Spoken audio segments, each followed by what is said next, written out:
On a quiet Tuesday evening in London, the soft glow of street lights painted the elegant neighborhood in warm golden hues. Judge Emma Thompson walked slowly down the tree-lined street, her footsteps echoing gently on the pavement. She had just spent a lovely evening with her dear friend Margaret, sharing tea and catching up on old times. Emma felt peaceful and content as she made her way to her car parked under a tall oak tree. Emma had worked incredibly hard to reach her position as Britain's first black Chief Justice. She had studied for countless hours, faced many challenges, and never gave up on her dreams.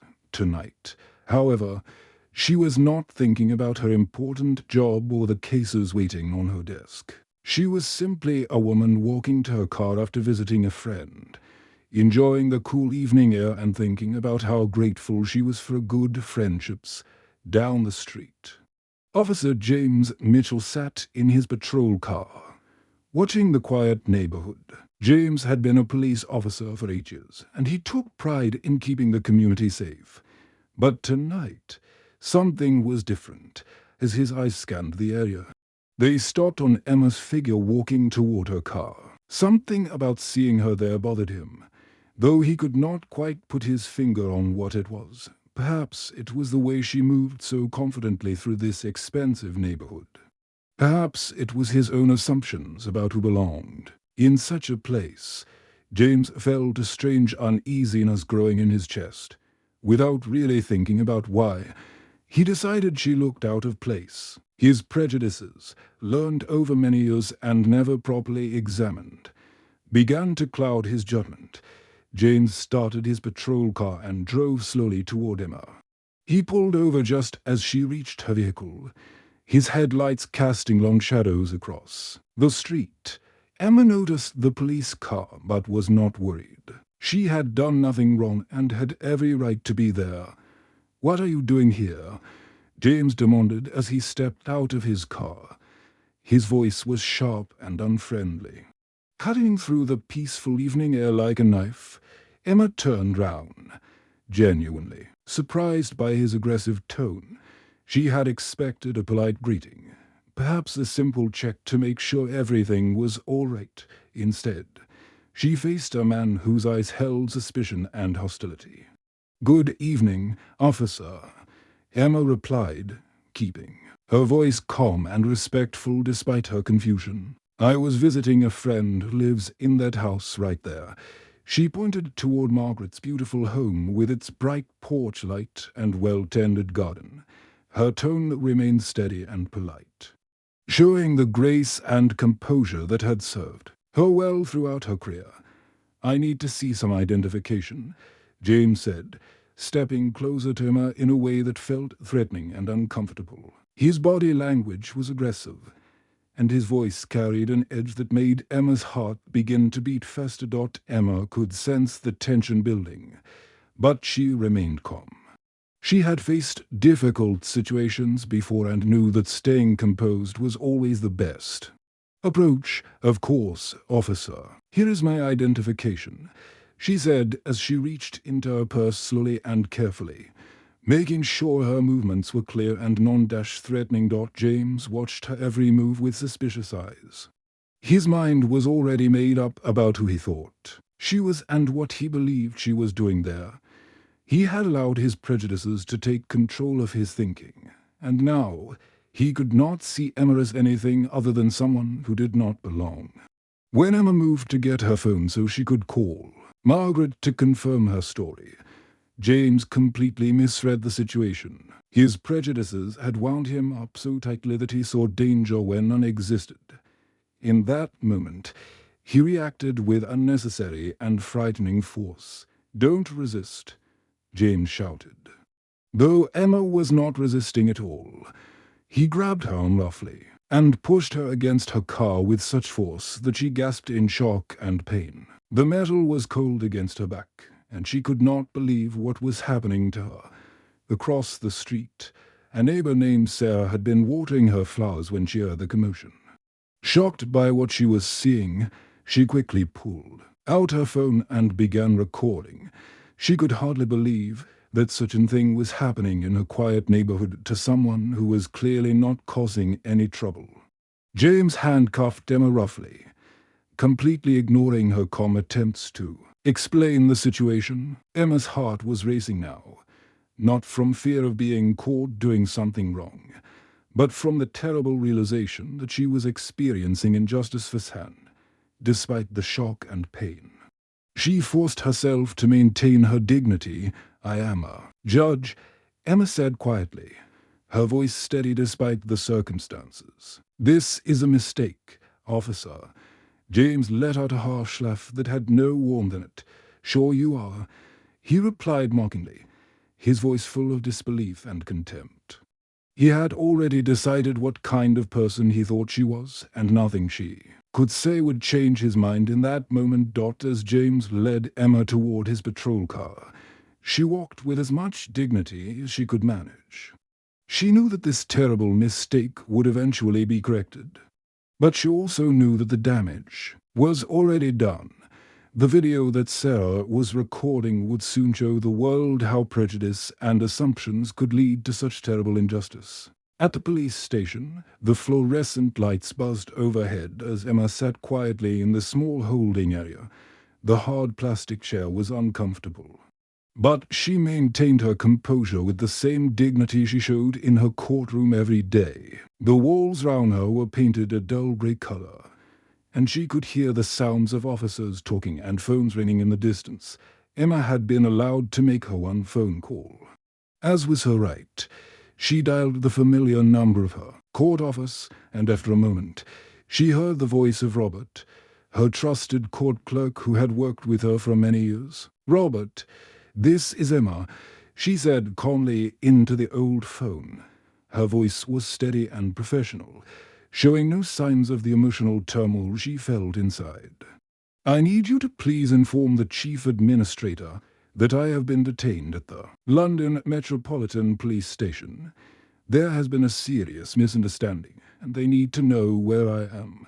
Robert was shocked and confused by this news, but he had worked with Emma long enough to trust her completely. "Of course, Your Honor. I will contact them immediately," he replied, his voice filled with concern and disbelief.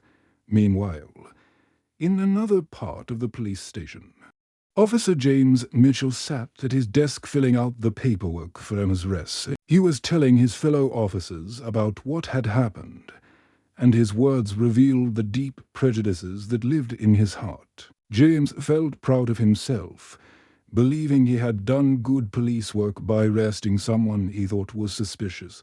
"You should have seen her trying to act all innocent," James said to his colleague, Officer Tom Richards. "She was definitely up to no good in that neighborhood. People like her always think they can talk their way out of trouble." His words were filled with assumptions and stereotypes that he had never bothered to question or examine. The other officers listened to his story, some nodding along while others felt uncomfortable with the way James was describing the incident. But none of them spoke up to challenge his version of events, which would later become a source of regret for many of them. At the front desk, Sergeant David Wilson was going through the routine process of cataloging Emma's personal belongings. He picked up her wallet and began recording the contents for the official record. When he opened it to document her identification, his face suddenly went completely white with shock. The identification card in his hands read, "The Right Honourable Emma Thompson, Chief Justice of England and Wales." David blinked several times, certain he must be reading it wrong. He looked again, and the words remained the same.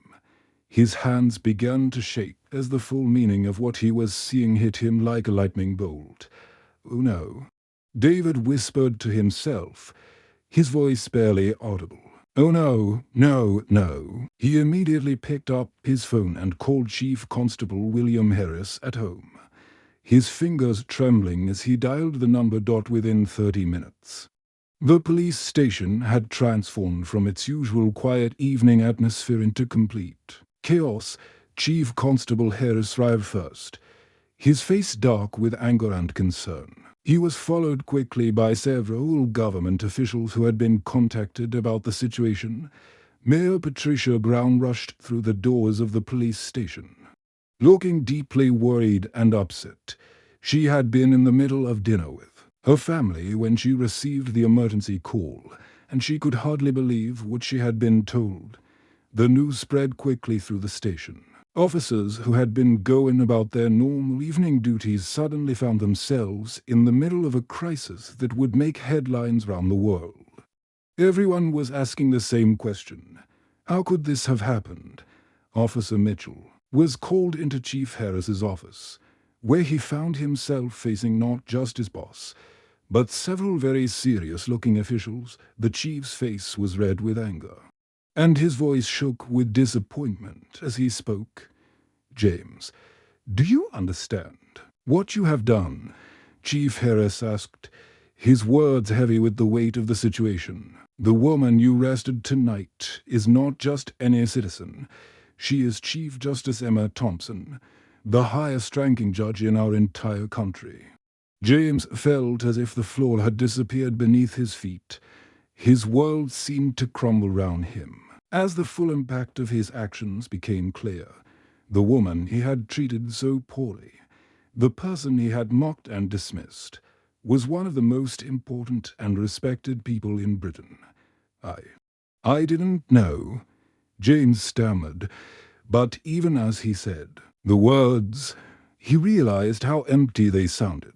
Not knowing who she was did not excuse the way he had treated her. "That is exactly the problem," Chief Harris replied. "You should treat every citizen with respect, regardless of who they are or what they look like." Emma was released immediately and offered sincere apologies from everyone at the station, but they all knew that the damage was already done. The neighbor's video of her arrest was already spreading like wildfire across social media platforms, being shared thousands of times every minute. The video showed the world something that many people had experienced, but few had been able to prove: that even the most accomplished and respected person could face discrimination and unfair treatment based on nothing more than the color of their skin and the assumptions of others. By Wednesday morning, the video of Emma's arrest had spread across the internet like wildfire. Sarah, the neighbor who had recorded the incident, had posted it on social media with a simple message: "This is what happened on my street last night. This needs to be seen." Within just a few hours, the video had been shared thousands of times, and by dawn, it had reached millions of people around the world. News channels across Britain woke up to find themselves with the biggest story of the year. The headlines were shocking and clear. Chief Justice arrested by officer who didn't recognize her, and Britain's top judge handcuffed in case of mistaken identity. Television screens across the country showed the same disturbing footage over and over again. The video was powerful because it showed such a clear contrast between two very different people. On one side was Emma, moving slowly and calmly, speaking respectfully even when faced with aggression. On the other side was Officer Mitchell, his body tense with unnecessary anger, his voice sharp with assumptions and prejudice. The difference between their behaviors was so obvious that viewers could not help but see the injustice of what had happened. Emma woke up that morning to find reporters camped outside her home. Her phone was ringing constantly with calls from news organizations, government officials, and friends who had seen the video. Despite the emotional pain she was feeling, Emma knew she had a responsibility to speak about what had happened. That afternoon, Emma held a press conference at the courthouse where she had worked for so many years. She stood behind the podium wearing her best suit, her back straight and her head held high. The room was packed with journalists, cameras, and microphones, all focused on her every word. "Yesterday evening, I experienced something that unfortunately happens to many people in our country," Emma began, her voice steady but filled with deep emotion. "This incident reminds us that injustice can touch anyone, regardless of their position or achievements. But it also reminds us that we must respond to injustice with justice, not revenge. As she spoke, Emma's words carried the wisdom and fairness that had made her one of the most respected judges in Britain. She did not speak with anger or bitterness, but with the measured tone of someone who truly understood what justice meant. Meanwhile, Officer James Mitchell sat alone in his small apartment. Watching Emma's press conference on his television, he had been suspended from the police force immediately after the truth came out, and now he found himself with nothing to do but think about what he had done. The comments on social media were harsh and painful to read, but James forced himself to look at them anyway. People from all over the world were expressing their anger and disappointment at his actions. Some of the comments were cruel, but many others were thoughtful and helped him understand how his behavior had affected not just Emma, but everyone who watched the video. "This is why people don't trust the police," wrote one person. "How can we feel safe when officers treat innocent people this way?" Another comment read, "This officer's prejudice has damaged the reputation of all good police officers who work hard to protect their communities." For the first time in his life, James began to truly question his own beliefs and behaviors. He thought back to his childhood and remembered the casual racist jokes his father used to tell at the dinner table. He remembered the way his friends in school talked about people who looked different from them. He had absorbed all of these attitudes without ever really thinking about whether they were right or wrong. As a police officer, James had always believed he was one of the good guys, someone who kept the community safe. But now he was seeing himself through the eyes of others, and he did not like what he saw. He realized that his prejudices had not only hurt Emma, but had also damaged the trust that people needed to have in the police. The police department moved quickly to address the crisis. Chief Constable Harris announced a full investigation into the incident and promised that changes would be made to prevent similar situations in the future. He also did something that had never been done before. He held a series of community meetings where Imri citizens could come and share their own experiences with discrimination and unfair treatment by police. These meetings were difficult and sometimes uncomfortable, but they were necessary. People told stories about being stopped for no reason, being treated with suspicion in their own neighborhoods, and feeling afraid when they saw police officers instead of feeling protected. Chief Harris listened carefully to every story, taking notes and asking questions that showed he was truly trying to understand. Emma used a newfound platform to call for understanding rather than hatred. In interview after interview, she spoke with remarkable compassion, even toward the officer who had wronged her so badly. "We must use this moment to build bridges, not walls," Emma said during a television appearance. "Anger and revenge will not solve this problem. Only understanding, education, and genuine change will make things better for everyone." Her words of forgiveness and hope impressed people around the world. Many commented that her grace under pressure showed exactly why she had been chosen to be Chief Justice.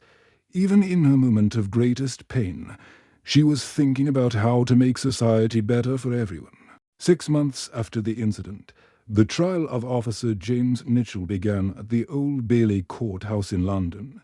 The case had captured the attention of the entire nation, and people from all walks of life followed every detail in the newspapers and on television. The courtroom was packed every day with journalists, community leaders, and ordinary citizens who wanted to see justice being served.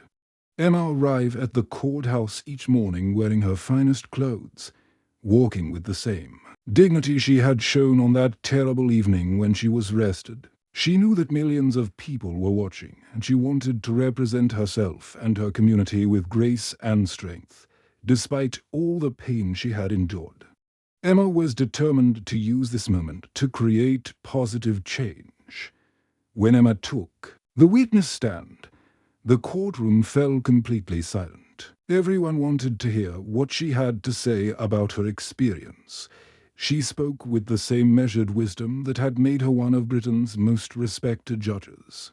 Her voice calm and clear as she described what had happened to her. "I do not seek revenge," Emma told the court. Looking directly at the jury as she spoke, "What happened to me was wrong. But I seek understanding and change so that others will not have to experience what I experienced. This case is not just about me. It is about creating a better future for everyone." Her words carried such power and dignity that many people in the courtroom found themselves moved to tears. Even the judge, who had seen thousands of cases during his career, was impressed by Emma's grace and wisdom in the face of such injustice. Meanwhile, James Mitchell was going through his own difficult journey. After being suspended from the police force, he had begun attending counseling sessions with Dr. Helen Carter, a therapist who specialized in helping people understand and overcome their prejudices. These sessions were painful but necessary, as James was forced to examine beliefs he had held his entire life. Dr. Carter helped James understand where his prejudices had come from. They talked about his childhood, his family, and the community where he had grown up. James began to see how he had absorbed negative attitudes about people who were different from him, and how these attitudes had shaped his actions as a police officer. James's lawyer, Mr. Peter Williams, wanted him to minimize his actions during the trial. "We can argue that you were just doing your job," the lawyer suggested. "We can say that you had reasonable suspicion and that things got out of hand accidentally." But James found himself unable to accept this approach.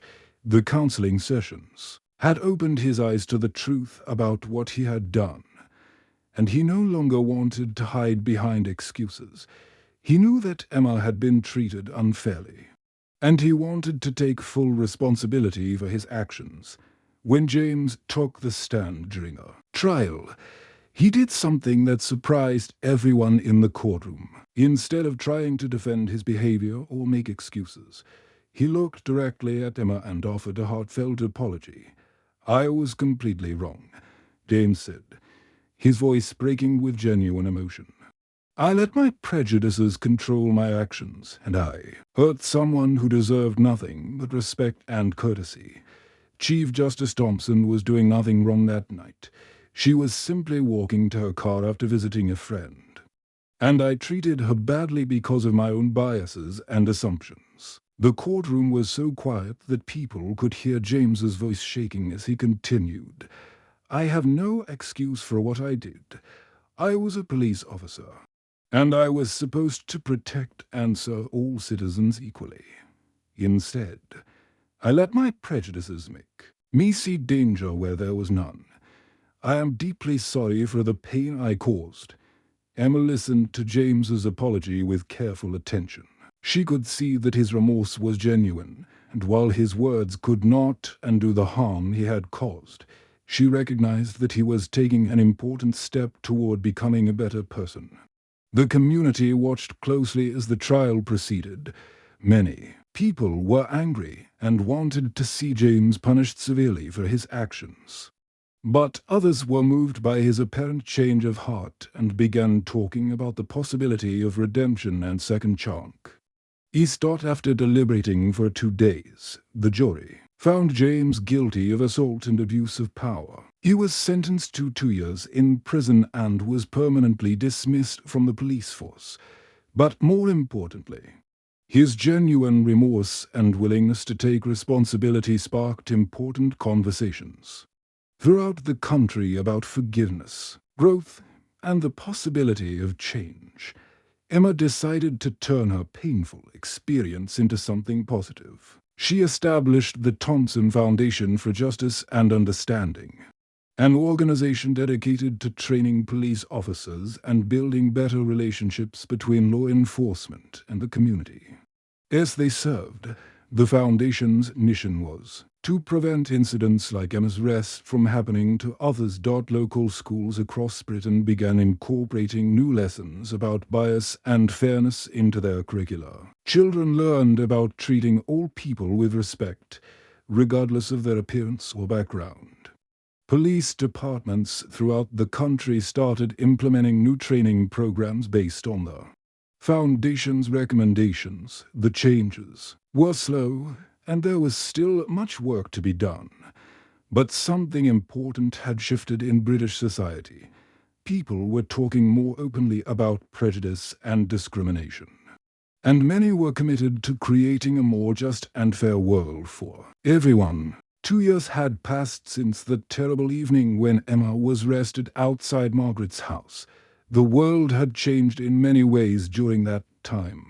And both Emma and James had grown as people through their very different journeys of healing and understanding. Emma had thrown herself into her work with the Thompson Foundation, traveling across Britain to speak at police stations, community centres and schools. She had met thousands of people who shared their own stories of discrimination and unfair treatment. Each story reminded her why her work was so important. And each person she helped gave her strength to continue. James had spent his 2 years in prison. Very differently than most inmates, instead of becoming bitter or angry, he had used his time to truly understand what had led him to treat Emma so badly. He worked with prison counselors who helped him explore his childhood and the attitudes he had learned from his family and friends. He read books about the history of discrimination and racism, learning things he had never been taught in school. During his time in prison, James had written many letters to Emma.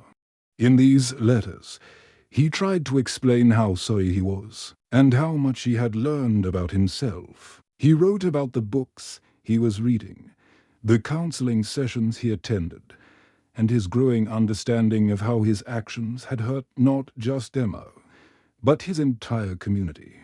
Emma had read every letter carefully, but she had never written back. She needed time to heal and was not ready to communicate with him directly.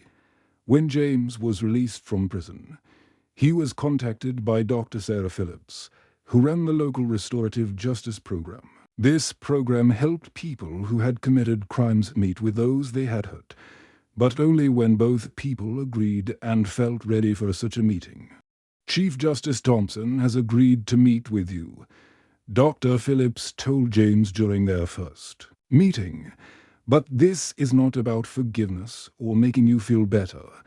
This is about giving both of you a chance to have an honest conversation about what happened and how to move forward. James felt nervous and scared about meeting Emma again. He had thought about her every day for 2 years, wondering if she would ever be able to forgive him for what he had done. He had changed so much during his time in prison that he sometimes felt like a completely different person than the officer who had arrested her that night. The meeting took place in a quiet room at the community center, with Dr. Phillips there to guide the conversation. When Emma walked into the room, James felt his heart start beating fast. She looked as dignified and composed as ever, but he could see in her eyes that she had been through a difficult journey of her own. "Hello, James," Emma said simply as she sat down across from him. Her voice was calm, but he could hear the weight of everything that had happened between them. "Chief Justice Thompson." James replied, his voice shaking with emotion. "I want you to know that I have changed completely since that night.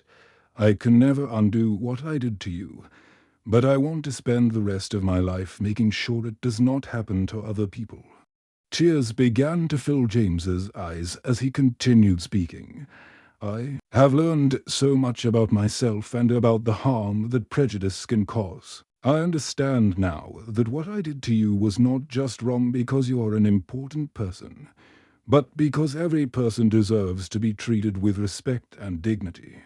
Emma listened carefully to his words, watching his face to see if his emotions were genuine. After 2 years of receiving his letters and hearing about his progress from the prison counselors, She had begun to believe that his change of heart was real. "I believe that people can change when they truly want to," Emma said, her voice filled with compassion. "What you did that night was terrible, and it caused me great pain. But your actions now matter more than your mistakes then. The question is, what are you going to do with this second chance?" James looked at her with gratitude and determination. "I want to help you with your foundation's work. I want to tell other police officers my stories. They can learn from my mistakes. I know that my words might have more impact because I was once like them." After his release, James began working with the Thompson Foundation as a volunteer trainer. His role was to visit police stations across Britain and share his personal story with officers who were near. Knowing about bias and fair treatment, his presentations were powerful because he could speak from experience about how prejudice had destroyed his career and hurt an innocent person. "I stood where you stand now," James would tell groups of police officers. "I thought I was doing good work, but I was actually causing harm because I had never examined my own biases. Do not make the same mistake I made. Every person you meet deserves your respect, regardless of what they look like or where you think they belong." The Thompson Foundation continued to grow under Emma's leadership. They trained thousands of police officers across Britain, and their methods began to be adopted in other countries as well. Emma's story became known around the world as an example of how dignity in the face of injustice could create lasting change. Years passed, and the results of their work became clear. Crime rates dropped in areas where police had received the new training. Community trust in law enforcement improved significantly. Young people from all backgrounds began to see police officers as protectors and helpers rather than people to fear. The end.